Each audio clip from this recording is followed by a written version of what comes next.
పాత్రికేయ మిత్రులందరికీ ముందుగా నా నమస్కారాలు నేను తెలియజేస్తున్నాను.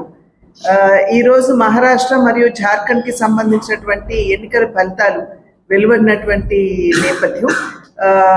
మహారాష్ట్రలో చూసినట్లయితే ఎన్డీఏ కూటమి అద్భుతమైనటువంటి విజయాన్ని కైవసం చేసుకుంటున్నటువంటి విషయం మనందరం కూడా ఇక్కడ గమనించాలి.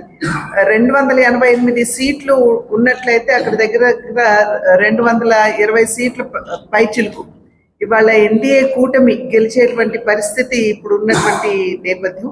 ప్రత్యేకంగా భారతీయ జనతా పార్టీని చూసినట్లయితే 125 స్థానాల్లో ఇవాళ భారతీయ జనతా పార్టీ మహారాష్ట్రలో ఆధిక్యంలో ఉంది.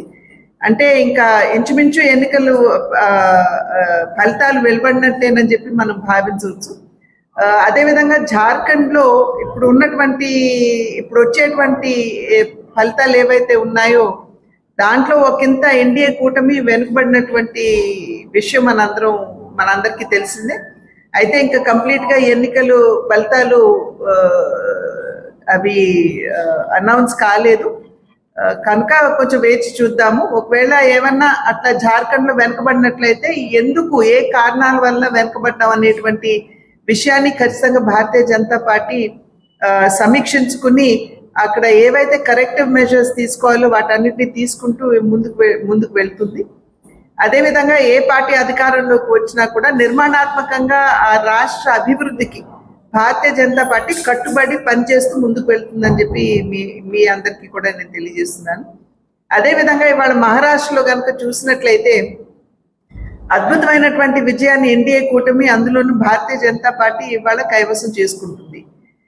ఇది ఒక రకంగా చూసినట్లయితే ఏదైతే సమాజాన్ని దేశాన్ని విభజించి పాలించు అనేటువంటి ధోరణితో కాంగ్రెస్ ముందుకు వెళ్ళిందో, అంటే రాహుల్ గాంధీ గారు ఎప్పుడైతే బీసీ కులగణన జరగాలి అని చెప్పి ఒక ఎమోషనల్ అంశాన్ని వారు తీసుకుని వచ్చి దెబ్బతీయాలి అని చెప్పి చూశారో, ఒక రకంగా భారతీయులు అందులోనూ మహారాష్ట్రలో ఉన్నటువంటి ప్రజలు దాన్ని తిరస్కరించారు అనేటువంటి విషయం మనం ఇక్కడ గమనించాలి.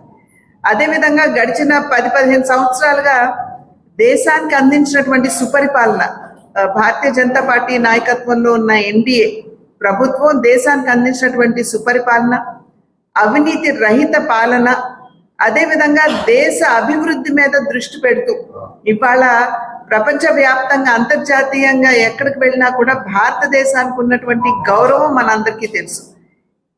నరేంద్ర మోడీ గారు ప్రత్యేకించి వారు ప్రధాని అయిన తర్వాత ప్రపంచవ్యాప్తంగా వారు పర్యటన చేస్తూ భారతదేశ ఔన్నత్యాన్ని, మన సంస్కృతిని దేశవ్యాప్తంగా వారు ప్రతి దేశంలో కూడా వారు తెలియజేసినటువంటి సందర్భంలోనే ఏదైతే విశ్వగురువుగా మన భారతదేశాన్ని చూడాలి అనేటువంటి ఆకాంక్ష ప్రతి భారతీయుడి మనసులో ఉందో ఒక రకంగా దాన్ని నెరవేరుస్తూ ఇవాళ ఒక గొప్ప స్థానాన్ని, గౌరవాన్ని భారతదేశానికి అందించడం జరిగింది.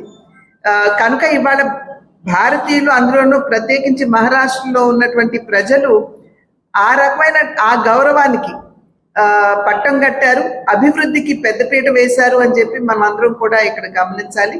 కనుక ఒక రకంగా ఏదైతే ఇండీ కూటమి యొక్క ఆలోచన ధోరణి ఉందో, సాధారణంగా ఇండీ కూటమి ఏర్పడినప్పుడు సైద్ధాంతికంగా వైరుధ్యం కలిగినటువంటి పార్టీలన్నీ ఒక తాటికి మీదకి వచ్చాయి. మీ లక్ష్యం ఏమిటి అని చెప్పి ఇండీ కూటమిని ప్రశ్నించినప్పుడు భారతదేశాన్ని అభివృద్ధి చేయాలను, అవినీతిని అంతమొందించాలను అని కాకుండా ఒకే ఒక లక్ష్యం, అది భారతీయ జనతా పార్టీని ఓడించాలి, నరేంద్ర మోడీ గారు ప్రధాని కాకూడదు అనేటువంటి ఒకే ఒక సమాధానం మనకి ఆ కూటమి కన్వీనర్ అయినటువంటి మల్లికార్జున్ ఖర్గే గారి దగ్గర నుండి కూడా వచ్చినటువంటి విషయం మనందరికీ తెలుసు. కనుక దేశాభివృద్ధి మీద దృష్టి లేదు, అవినీతిని అంతమొందించాలి అనేటువంటి భావన అంతకన్నా లేదు. కేవలం విభజించి పాలించు కుల గణన అనేటువంటి అంశానికే పెద్దపీట వేస్తూ ముందుకు వెళ్తున్నటువంటి సందర్భంలో ప్రజలు సంపూర్ణంగా ఇండీ కూటమి యొక్క సిద్ధాంతాన్ని, వారి ఆలోచన విధానాన్ని, ధోరణిని తిరస్కరించారు అనేటువంటి విషయం ప్రజలందరూ కూడా గమనించాలి.